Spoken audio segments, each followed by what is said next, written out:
The shadows of twilight painted long, haunting lines across the cemetery as Winifred Ellis knelt beside the freshly turned earth, her fingers tracing the crude wooden marker that bore her husband's name. Tears had long since dried on her cheeks, leaving trails of salt and dust that matched the barren landscape around her. 3 days of grieving had hollowed her out, leaving nothing but an empty vessel where a heart once beat. "You weren't supposed to leave me, Thomas," she whispered, her voice barely audible above the lonely prairie wind that swept across the Wyoming Territory in the spring of 1878. The settlement of Redemption lay behind her, a collection of wooden buildings and broken dreams that had lured them west with promises of a new beginning. The sound of approaching hoofbeats pulled her attention away from the grave. Reluctantly, she turned to see a lone rider approaching, his silhouette cutting a stark figure against the dimming sky. She knew most folks in Redemption, but this man was unfamiliar tall in the saddle with broad shoulders and a weathered hat pulled low over his eyes. "Madam," he called softly, reining his dappled gray stallion to a stop at a respectful distance. "Sun's setting, not safe for a lady to be out here alone." Winifred didn't move. "I'm not afraid of dying, mister." The stranger dismounted with the fluid grace of a man who'd spent his life on horseback. As he stepped closer, she could see his face clearly strong-jawed and sun-browned, with eyes the color of a summer storm.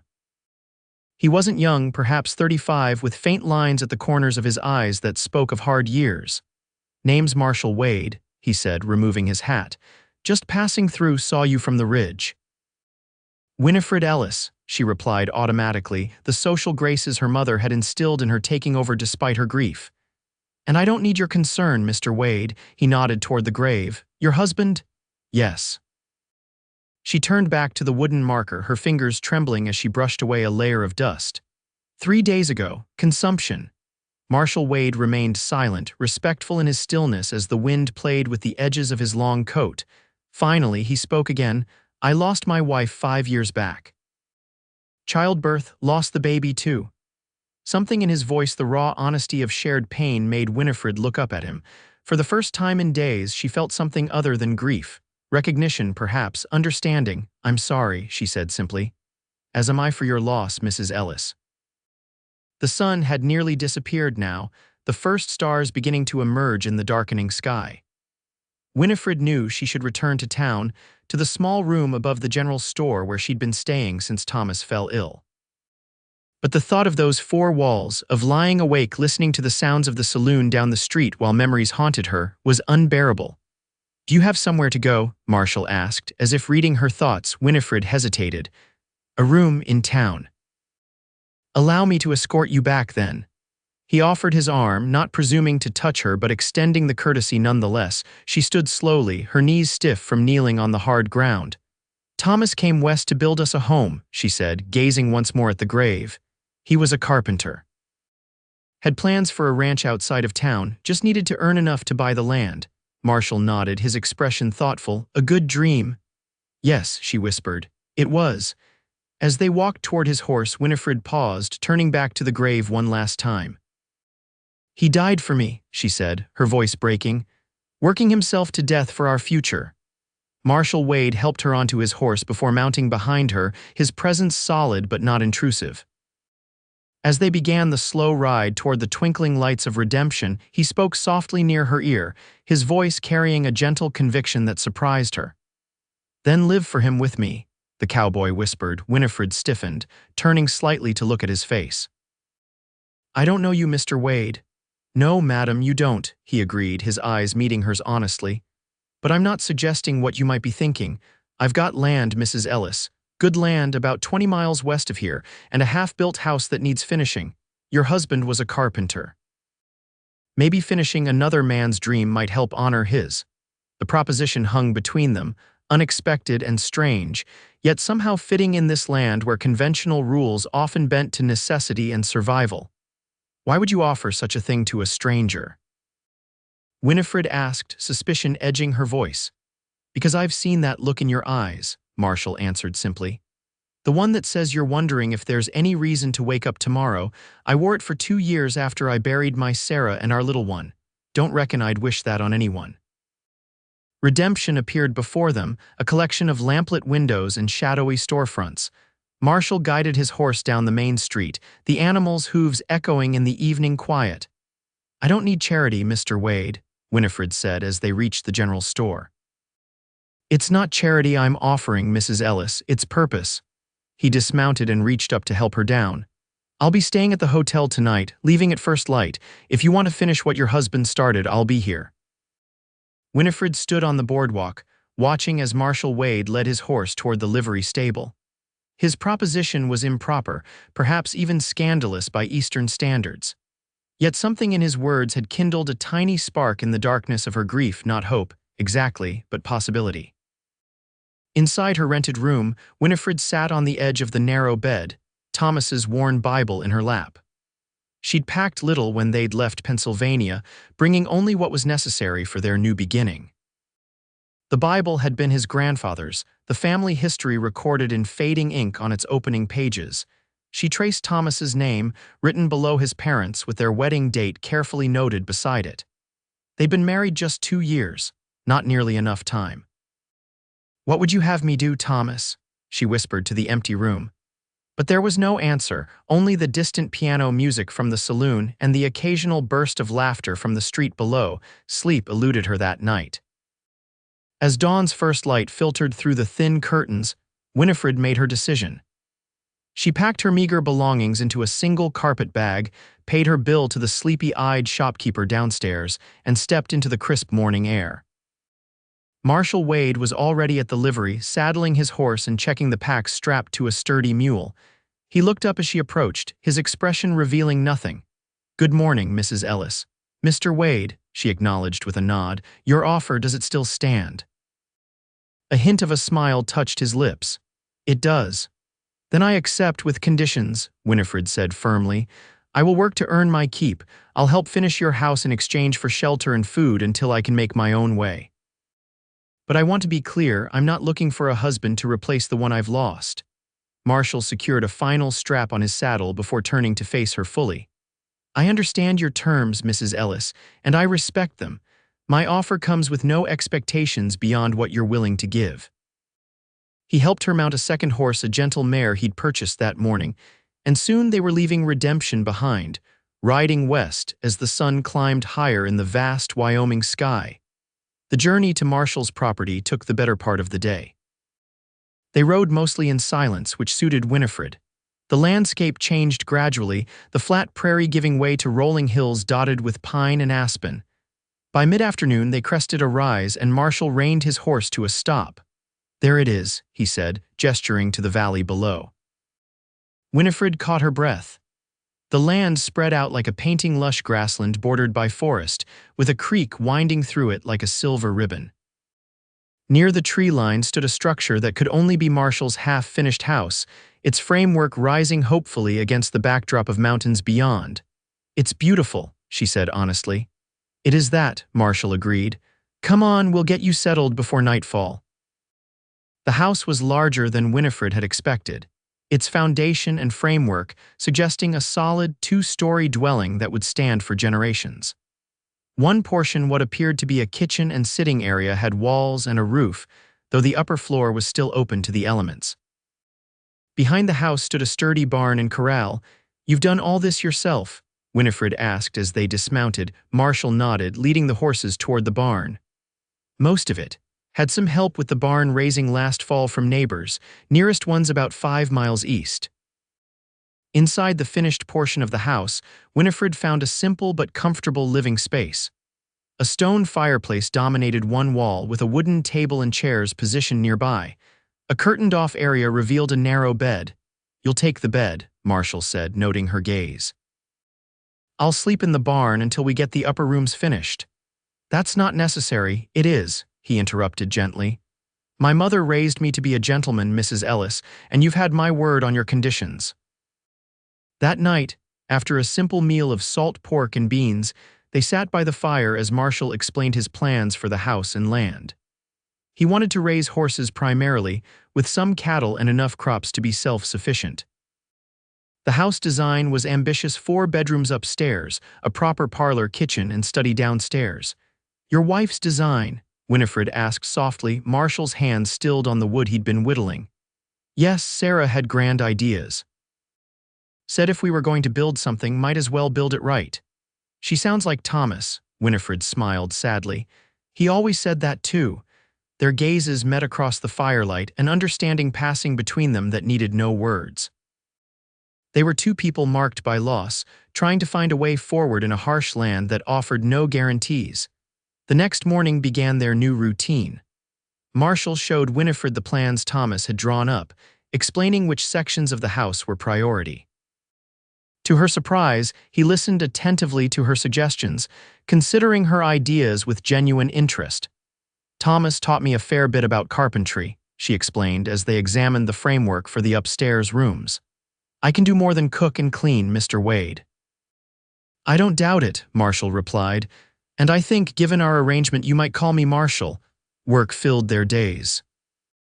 Winifred found herself exhausted each night, muscles aching from hauling water, helping Marshall raise wall frames, and tending to the small vegetable garden behind the house. But the exhaustion was a blessing. It left little energy for grief to consume her in the quiet hours. Weeks passed, and slowly the house took shape. They finished the upstairs rooms first, allowing Marshall to move back inside. A sense of accomplishment filled Winifred as she helped hang the door to his bedroom, the solid craftsmanship a testament to their shared labor. You have a good eye for detail, Marshall commented one evening as they sat on the newly built front porch, watching the sunset paint the valley in gold and crimson. The trim work on the windows Thomas taught you well. He did, Winifred agreed, sipping the coffee Marshall had prepared. Though I think I've learned as much from you these past weeks. Marshall's gaze remained on the distant mountains, but a small smile played at his lips. High praise coming from a carpenter's widow. The days grew longer as spring turned to summer. Their conversations expanded beyond work plans and practical matters. Marshall spoke of his childhood in Missouri, his time serving in the war, and his journey west with Sarah. Winifred shared stories of her life in Pennsylvania, her family's orchard, and how she'd met Thomas at a county fair. One morning in late June, as they worked side by side on the parlor floor, Winifred realized something had shifted between them. Marshall passed her a hammer, their fingers brushing briefly, and the contact sent an unexpected warmth through her. She glanced up to find him watching her, his eyes carrying a depth of feeling that both frightened and exhilarated her. That night, Winifred couldn't sleep. She stood at the window of her bedroom, looking out at the moonlit valley. Guilt washed over her at the realization that she was beginning to care for Marshall Wade as more than just a benefactor or friend. It felt like a betrayal of Thomas, of the love they'd shared and the dreams they'd made. It's too soon, she whispered to herself, pressing her forehead against the cool glass. Far too soon. The following days, she tried to maintain a careful distance, focusing intently on her work and speaking to Marshall only when necessary. He seemed to sense her withdrawal and respected it, never pressing for conversation beyond what was needed. July brought stifling heat. They worked in the cooler morning hours, often taking a break during the hottest part of the day. During one such afternoon, Winifred was sketching designs for cabinet doors when Marshall appeared in the doorway, his expression serious. "Riders coming," he said simply. Winifred followed him onto the porch, shading her eyes against the sun to see three men approaching on horseback. Marshall's hand rested casually near the revolver at his hip, a gesture she'd never seen him make before. "Do you know them?" she asked quietly. "The one in front is Harlan Blackwell," Marshall replied, his voice tight. "Owns the big spread north of here, been trying to buy my land since I arrived." The riders drew closer, and Winifred could see them clearly now, hard-faced men with the weathered look of career cowboys. The leader, presumably Blackwell, was older than the others, with silver streaking his dark beard and cold eyes that assessed the house and property with obvious interest. "Wade," he called as they reined to a stop in the yard. "Place is coming along nicely. What brings you by, Blackwell?" Marshall's tone was polite but wary. Blackwell's gaze shifted to Winifred, a slight smirk playing at his lips. "Heard you had company, wanted to pay my respects to the lady." Marshall stiffened beside her. "Mrs. Ellis is helping me finish the house. She's a skilled carpenter." "Is that what they're calling it these days?" One of the other men muttered, just loud enough to be heard. Winifred felt her cheeks flush with anger. Before Marshall could respond, she stepped forward. "Mr. Blackwell, I understand you're interested in this land. Let me save you some time. It's not for sale, and your insinuations are unwelcome." Blackwell's eyebrows rose slightly, his smirk widening. "Spirited, isn't she?" he said to Marshall. "Well, my offer stands. $10,000 for the whole spread, more than fair." "Not interested," Marshall replied firmly. Blackwell shrugged, turning his horse. "You might want to reconsider, Wade. Drought's coming, been signs all spring. Small outfits like yours will be the first to fold when the water starts drying up." "We'll manage," Marshall said. As the men rode away, Winifred noticed Marshall's troubled expression. "Is what he said true about a drought?" Marshall sighed, running a hand through his hair. "There's been talk. Less snow in the mountains last winter, creeks running lower than it should this time of year." He looked out across his land. "But we have the spring up in the north pasture, and I've been working on an irrigation system." That evening, they spread out maps of the property on the table, and Marshall explained his plans for water management. Winifred listened carefully, asking questions and offering suggestions. As they worked, their earlier awkwardness faded, replaced by a renewed sense of partnership.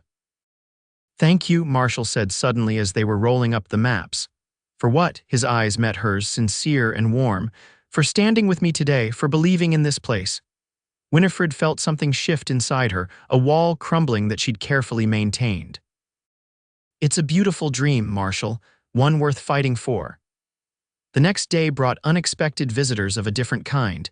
Winifred was hanging laundry when she spotted a wagon approaching, driven by a woman with 2 young children beside her. Marshall emerged from the barn, wiping his hands on a cloth as he went to greet them. "Emma," he called, genuine pleasure in his voice, "this is a surprise." The woman Emma smiled broadly as she reined the horses to a stop. She was perhaps 30, with a pretty sun-freckled face and auburn hair pulled back in a practical bun. The children, a boy and girl who appeared to be around 10 and 8, jumped down from the wagon eagerly. "Uncle Marshall," they cried in unison, running to embrace him. Winifred watched, fascinated, as Marshall lifted both children in a bear hug, his laughter echoing across the yard. He'd never mentioned family living nearby. "Mrs. Ellis," Marshall called, setting the children down. "Come meet my sister-in-law and my niece and nephew." Emma's warm smile included Winifred immediately. "So you're Mrs. Ellis. Marshall mentioned you in his last letter. I'm Emma Wade, Sarah's sister. These are my children, James and Charlotte. Please call me Winifred," she replied, instantly liking the forthright woman. "Marshall didn't mention you were coming." "That's because she didn't tell me," Marshall said, helping Emma down from the wagon. "What brings you all this way?" Emma's smile dimmed slightly. "Can we talk inside? Children, why don't you show Mrs.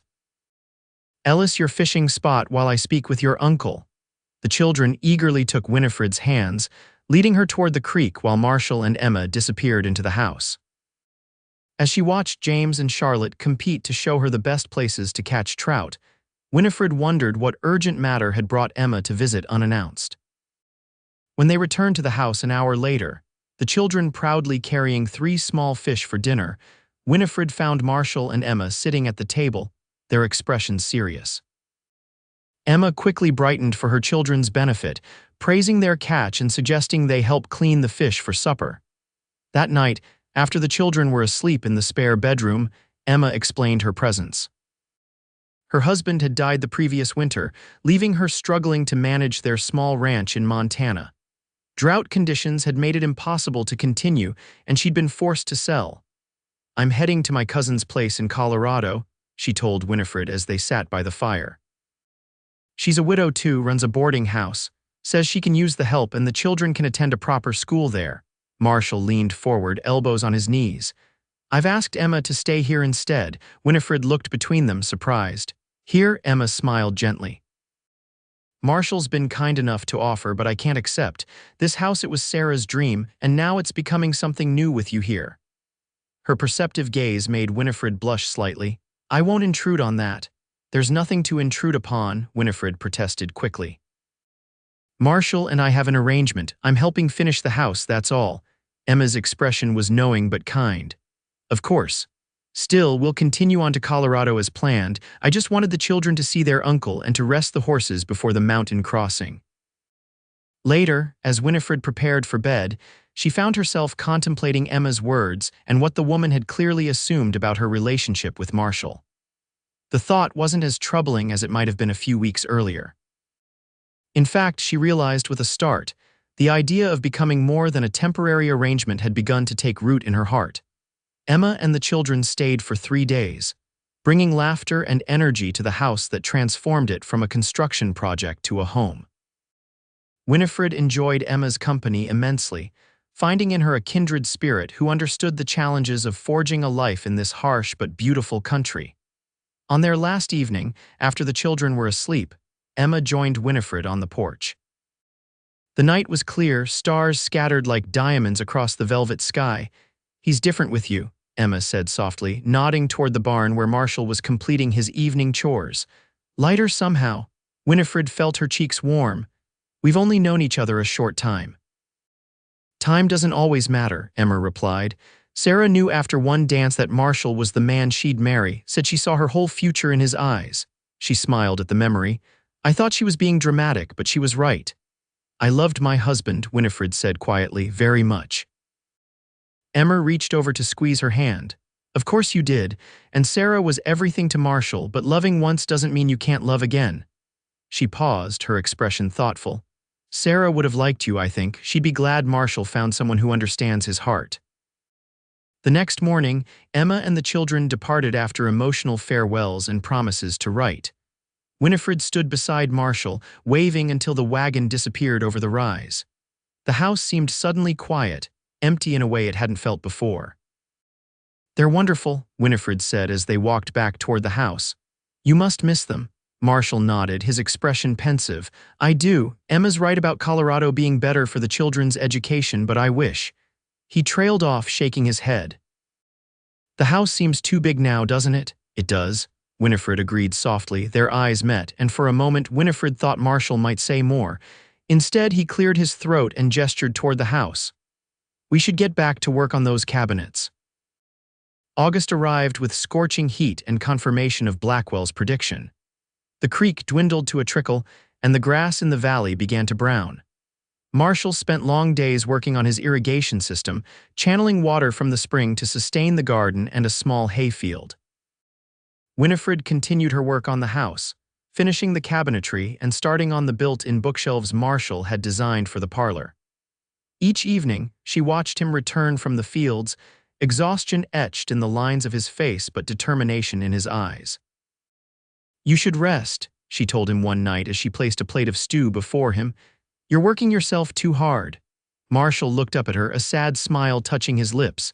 "That's what Sarah used to say." Winifred sat across from him, her own meal forgotten. "Tell me about her, about Sarah." For a moment, she thought he might refuse. Then, slowly, he began to speak. He told her of Sarah's laugh, how she could charm birds from trees, her endless optimism, and her fierce determination to build a life in this wild country. As he spoke, his voice grew lighter, the burden of keeping her memory locked away seeming to lift. "She would have loved this house," he concluded softly, seeing it come to life. Winifred reached across the table, covering his hand with hers. "She still sees it, Marshall, through you." His fingers intertwined with hers, warm and calloused from hard work. "And through you, Winifred, you've brought something back to this place that I thought was gone forever." The next day, as they worked side by side cutting glass for the parlor windows, Winifred found herself studying Marshall's profile. The strong line of his jaw, the way his eyes crinkled at the corners when he concentrated, the gentle precision of his hands as they worked the delicate material.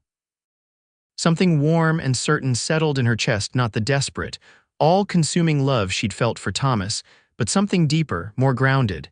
As if sensing her gaze, Marshall looked up, their eyes meeting. For a breathless moment, neither spoke. Then Marshall carefully set down his tools, reaching out to brush a strand of hair from her face. His touch was gentle, questioning. "Winifred," he said softly, "I've been wanting to ask." The sound of approaching horses interrupted him. Marshall's expression shifted instantly to concern as he moved to the window.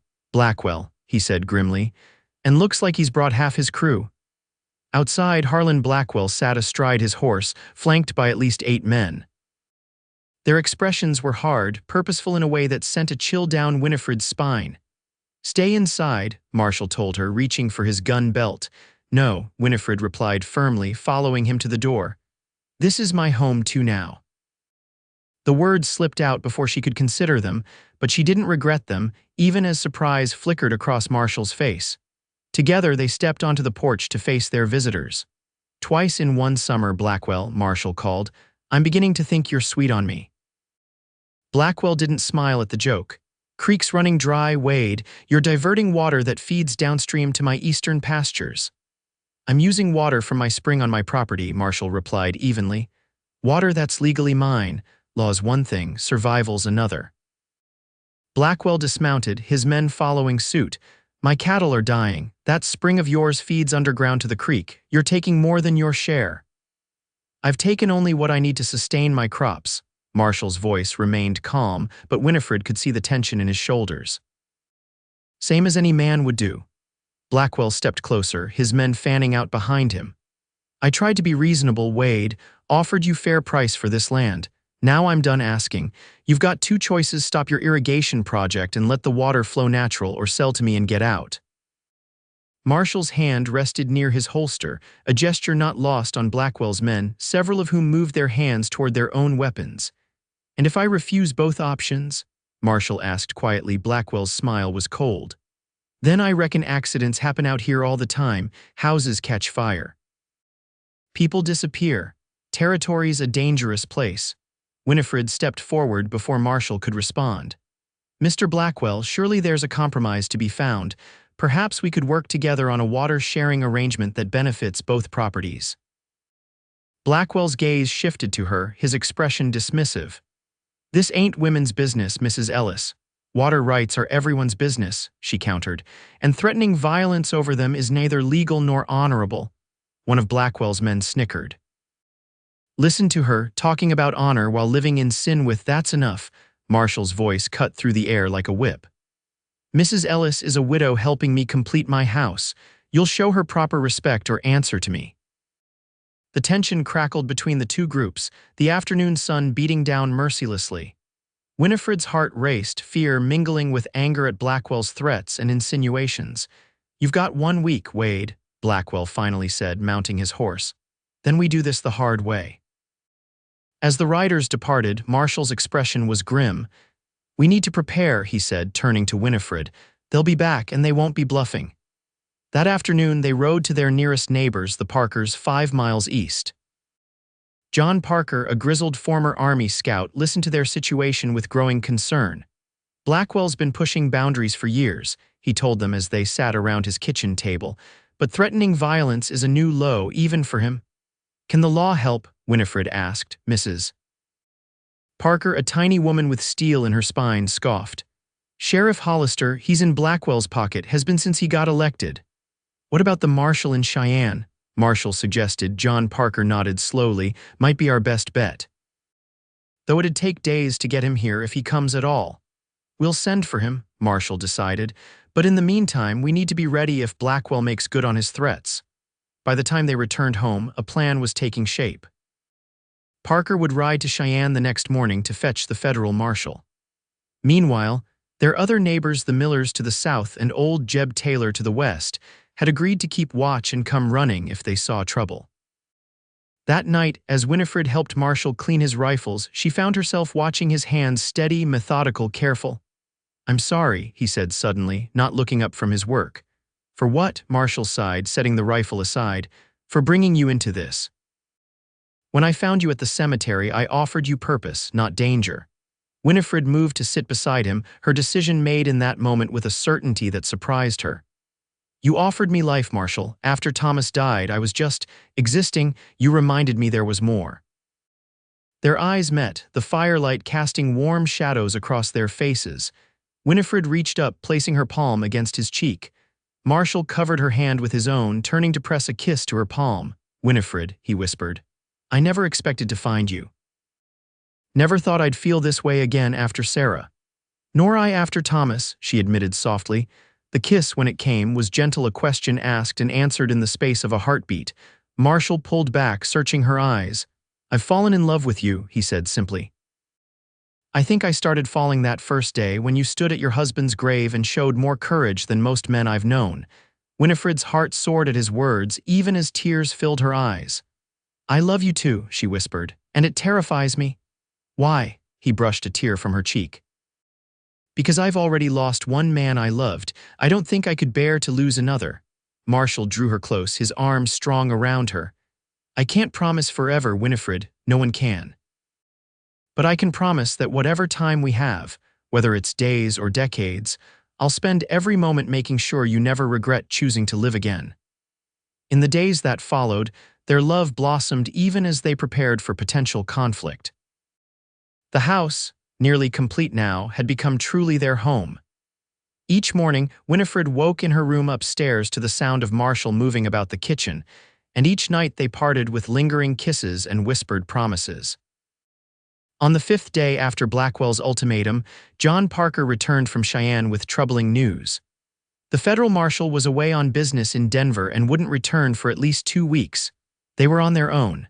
That night, Marshall proposed a simple solution.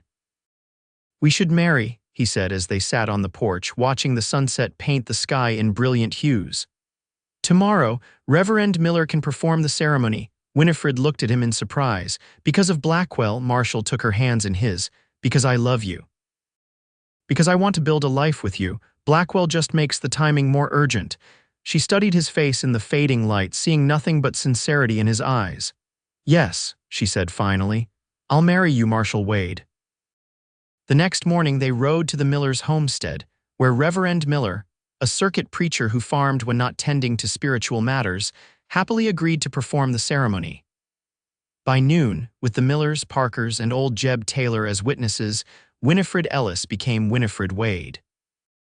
The celebration was brief but joyous, with Mrs. Parker producing a small cake and Jeb Taylor offering a toast with his finest whiskey. As the sun began its descent, the newlyweds thanked their friends and began the journey home, hearts full despite the cloud of Blackwell's threat hanging over them. They were halfway home when they saw the smoke. Marshall spurred his horse forward, Winifred close behind. As they crested the final ridge overlooking their valley, the devastating sight came into full view, their barn engulfed in flames, the fire raging against the darkening sky. They rode hard into the yard, Marshall leaping from his horse before it had fully stopped. "The horses!" he shouted, running toward the burning structure. "Marshall, no," Winifred cried, dismounting and racing after him. The heat was intense, the roar of the flames deafening. Marshall managed to open the main doors, releasing 2 panicked horses that bolted past them into the safety of the open pasture. He turned back toward the inferno, intent on saving the others. "The roof's about to go," Winifred screamed, grabbing his arm. "Please." As if confirming her warning, a massive beam crashed down inside the barn, sending a shower of sparks into the night sky. Marshall allowed her to pull him back, his expression anguished as the cries of the trapped animals fell silent. "The house," he said suddenly, turning toward their home. If they fired the barn, they ran together toward the house, relief washing over them as they found it untouched. Inside, however, chaos greeted them. Drawers had been emptied, furniture overturned, Marshall's strongbox pried open and emptied of its contents. "They took everything," Winifred whispered, surveying the destruction. "All our savings." Marshall's face was hard with fury as he checked the house room by room, confirming they were alone. When he returned to the kitchen, he gathered Winifred in his arms, holding her tightly. "Are you all right?" he asked, his voice rough with emotion. "Yes," she assured him. "Just shaken." They spent the night salvaging what they could from the barn, grateful that at least 2 of their horses had survived. By dawn, exhaustion had overtaken them and they sat together on the porch steps, surveying the charred remains of what had been their barn. "This is my fault," Marshall said, his voice hollow. "I should have known Blackwell wouldn't wait. I should have sent you away somewhere safe." Winifred took his hand firmly in hers. "This is our home, Marshall, our fight. I wouldn't have gone anywhere without you." He looked at her then, his expression softening. "How did I get so lucky to find a woman like you?" "We found each other," she corrected gently. "And we'll face whatever comes together." What came was unexpected. Later that morning, as they were cleaning up the house, hoofbeats announced visitors. Marshall reached for his rifle, but Winifred placed a hand on his arm, pointing to the approaching riders John Parker, accompanied by a stern-looking man wearing a marshal's badge. Marshal Edwards, the man introduced himself as they dismounted. Out of Cheyenne. John here rode all night to fetch me when he saw your barn burning. Marshal Edwards listened carefully as they recounted Blackwell's threats and the subsequent attack. His expression grew increasingly grim. Burning a man's barn and stealing his savings, that's serious business, he said when they'd finished. But it'll be your word against his unless we find proof. I know it was Blackwell, Marshall insisted. Who else would have caused? Edwards nodded. I believe you. But believing and proving in court are different matters. He stood, adjusting his hat. I'll pay Blackwell a visit, see if any of his men get nervous with a federal badge around. In the meantime, I suggest you both stay alert. Attacks like this often come in waves. After the marshal departed, promising to return the following day, Marshall and Winifred continued restoring order to their home. As she straightened the bedroom they now shared, Winifred found a photograph that had been knocked from the dresser during the ransacking, a portrait of Sarah. Her gentle smile preserved in sepia tones. She carefully wiped the broken glass from the image, studying the woman Marshall had loved first. Sarah Wade had been beautiful, with kind eyes that seemed to look directly at the viewer. Winifred placed the photo back on the dresser, whispering a silent promise to the woman who had come before her. I'll love him well, I'll help him finish your dream. That evening, as they sat together by the fire, Marshall shared his plans for rebuilding. We'll start with a smaller barn, just enough for the surviving horses and supplies. Then, when we've saved enough, a noise outside interrupted him, the distinctive sound of a rifle being cocked. Marshall moved instantly, extinguishing the lamp and pulling Winifred to the floor. Under the table, he whispered. Stay down. The first shot shattered the window, sending glass spraying across the room. Marshall crawled to his rifle, positioned near the door. Another shot splintered wood near his head as he moved. Wade, a voice called from outside. Come on out and face what's coming to you. Winifred recognized the voice, one of Blackwell's men who had accompanied him on their previous visit. She peered cautiously around the table leg, trying to gauge how many attackers were outside. Marshall fired through the broken window, the shot answered immediately by a volley from outside. I count at least 3 shooters, he whispered to Winifred, maybe more. What do we do? She asked, her heart pounding. Wait them out. Parker said he'd alert the others if he heard gunfire. Help should be coming. The standoff continued, shots exchanged sporadically as their attackers attempted to draw them out. Winifred crawled to the kitchen, retrieving Marshall's second revolver from its hiding place in the flour bin. Here, she said, returning to his side. I can shoot too. Marshall looked at her with a mixture of surprise and pride. Thomas teach you that as well? My father did, she replied, checking the weapon with practiced hands. Said a woman alone on the frontier needed to protect herself. A wise man, Marshall murmured as another shot splintered the doorframe above them. The attack intensified, bullets now coming from multiple directions. Winifred and Marshall moved from window to window, firing sparingly to conserve ammunition. Just as their situation began to seem dire, new gunfire erupted from outside, but this time it wasn't directed at the house. Parker, Marshall said with relief, and sounds like Jeb and Miller too. The gunfight outside was brief but intense. Then silence fell, broken only by approaching footsteps on the porch. Wade, Parker's voice called. You folks all right in there? Marshall cautiously opened the door to find Parker, Jeb Taylor, and Reverend Miller standing outside, rifles in hand. Behind them, 3 men lay on the ground, one motionless, 2 groaning with wounds. Caught them trying to burn your house down next, Parker explained grimly. Didn't give them the chance. The man who wasn't moving was indeed one of Blackwell's ranch hands. The other 2, when questioned by Marshall, eventually admitted Blackwell had ordered the attack, promising them a share of the land once Marshall was driven out. Marshal Edwards arrived an hour later, having heard the gunfire from miles away. He arrested the surviving attackers, promising to return for Blackwell himself. You've got witnesses now, he told Marshall and Winifred, and confessions. Blackwell will face justice for this. The aftermath of the attack left their house damaged but standing. As dawn broke, Winifred surveyed the bullet holes in the walls and broken windows with a sense of determination rather than defeat. "We'll fix it," she said simply. "All of it." Marshall wrapped his arms around her from behind, resting his chin on her shoulder. "Yes, we will together." 2 days later, Marshall Edwards returned with news. Harlan Blackwell had been arrested and would stand trial for the attacks on their property. His ranch would likely be divided and sold to cover damages and legal costs. "The irrigation dispute will need to be settled properly," Edwards told them. "But through legal channels, not violence. I've already spoken with the territorial governor about appointing a water commissioner for this area." Life gradually returned to normal.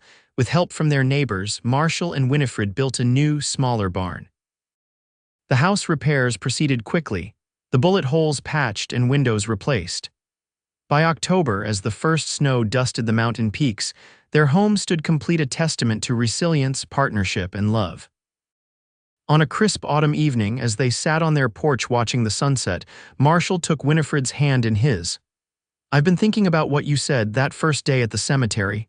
"What did I say?" she asked, leaning against his shoulder. "You said Thomas died for you. Working himself to death for your future." Marshall's voice was thoughtful, his thumb tracing gentle circles on the back of her hand. "I think about that often." Winifred looked up at him, seeing the emotion in his eyes. "And I think about what you said in return, then live for him with me." Marshall nodded, his gaze on the distant mountains. "I meant it then, and I mean it even more now. We honor those we've lost by living fully, by building the dreams they couldn't finish." "We've done that," Winifred said softly, looking at their home. Thomas's craftsmanship and Sarah's design made real through their combined efforts. "This house holds all our dreams now. And there's room for more," Marshall added, his hand moving to rest gently on Winifred's stomach. She covered his hand with her own, smiling at the shared secret they'd only recently confirmed. In spring, their family would grow by one, a new life to fill the home they'd built together. "Thomas would be happy for us," Winifred said with certainty, "and Sarah too." Marshall kissed her softly, the love between them deeper now than either could have imagined that fateful evening at the cemetery. "I think so too. They led us to each other in their way." As stars began to appear in the darkening sky, they sat in comfortable silence, surrounded by the legacy of love, both past and present, that had built their home and would shape their future. Years later, when their children asked how they met, Marshall would tell the story of finding a grieving widow at a graveside and how her courage had captured his heart from the first moment. Winifred would smile, adding that sometimes the end of one journey is just the beginning of another. And when asked what words had first kindled love between them, Winifred would always answer the same way. "I told him he died for me, and your father whispered, then live for him with me." Simple words that had built a life, a family, and a home that stood strong against both man and nature in the wild Wyoming Territory, a testament to love's enduring power to heal, to build, and to begin again.